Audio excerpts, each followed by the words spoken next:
is KPIX 5 News on the CW. It's unfortunate that I had to lose him like that. Family and friends still reeling after an Oakland rapper dies in a shooting on the Vegas Strip. How the father of three is being mourned, and the latest on the search for his killer, live from the scene. His first night on freedom after nearly 7 years behind bars. How some Bay Area students helped free an innocent man. She tells me, don't get involved, and I don't really want to get involved. And off duty when duty calls. A South Bay police officer steps in to stop a crime while he was in such a hurry to leave the scene. Good evening, I'm Elizabeth Cook. And I'm Ken Bastida. It was a violent scene no one could quite comprehend. A shooting and a fiery car crash on the Vegas Strip that took the lives of 3 people, including an aspiring rap artist from Oakland. New at 10, KPIX 5's Kristen Ayers shows us friends and family gathered at a memorial for Kenny Cherry, who went by the name Kenny Clutch. It's just hitting me hard because that was like my little brother. Tonight, candles line the street along the Oakland-Emeryville border where Kenneth Cherry grew up. The aspiring rapper was gunned down in Las Vegas, where he moved a few years ago, ironically, to get away from gun violence. I think Vegas was the best choice he could have made as far as, out here. Because, it's a lot of street violence going on out here, and it's a lot more intense than Las Vegas is. Cherry's friends and family had encouraged him to go, and today Cherry's father left for Las Vegas to identify his son's body. Friends and family say Cherry came from a good home, that he briefly dabbled in criminal activity as a youngster, but at heart was no troublemaker.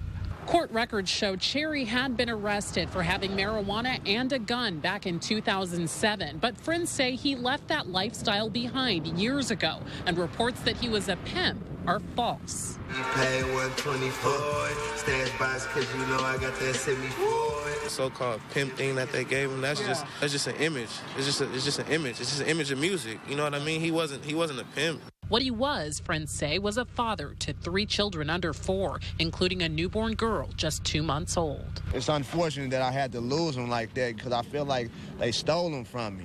In Oakland, Kristen Ayers, KPIX 5. And from the Bay Area to the Vegas Strip, another memorial was held to remember Kenny Cherry. KPIX 5's Joe Vasquez talked with the mother of Cherry's youngest child. Joe? Yeah, Liz, as a matter of fact, and the investigation continues. They've just released some information tonight within the last hour on some of the victims here, including a woman from Washington State, 48-year-old Sandra Sutton Wasman. She died from blunt trauma, according to the coroner. She was just here at a convention, and that taxi exploded upon impact. The taxi driver also died from blunt trauma, and now they're saying that Mr. Cherry, Kenny Cherry, the man from the Bay Area, died of a gunshot wound to the chest.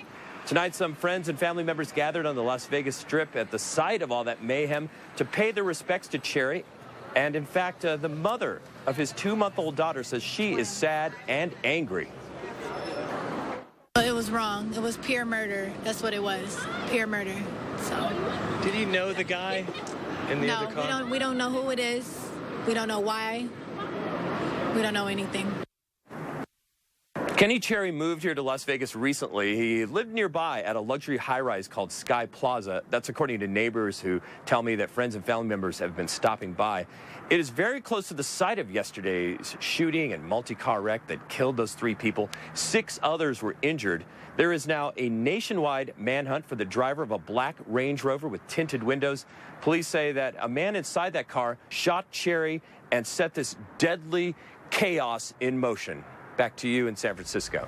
Yeah, Joe, it's been the top story here in the Bay Area for obvious reasons, and we cover the memorial there in Vegas. But how has tourism sort of been impacted? Is it something that the entire city of Vegas is really rallying around? Is it still much of a tourist attraction, the scene of the crime or the scene of the accident? Well, people here are quite aware of it. A lot of tourists, in fact, some tourists I talked to said they heard the impact. They're still up at that odd hour of the morning. Was it 4:30 in the morning? Mm-hmm. And yet, life goes on here. They're back in there gambling. The Strip is back opened up, and we see that little memorial, but it's just sort of nondescript and off to the side. All right, Joe Vasquez in Vegas. Thanks. The cab driver who died in the inferno was 62-year-old Michael Bolden. Drivers from All companies in Vegas paid tribute to him this morning.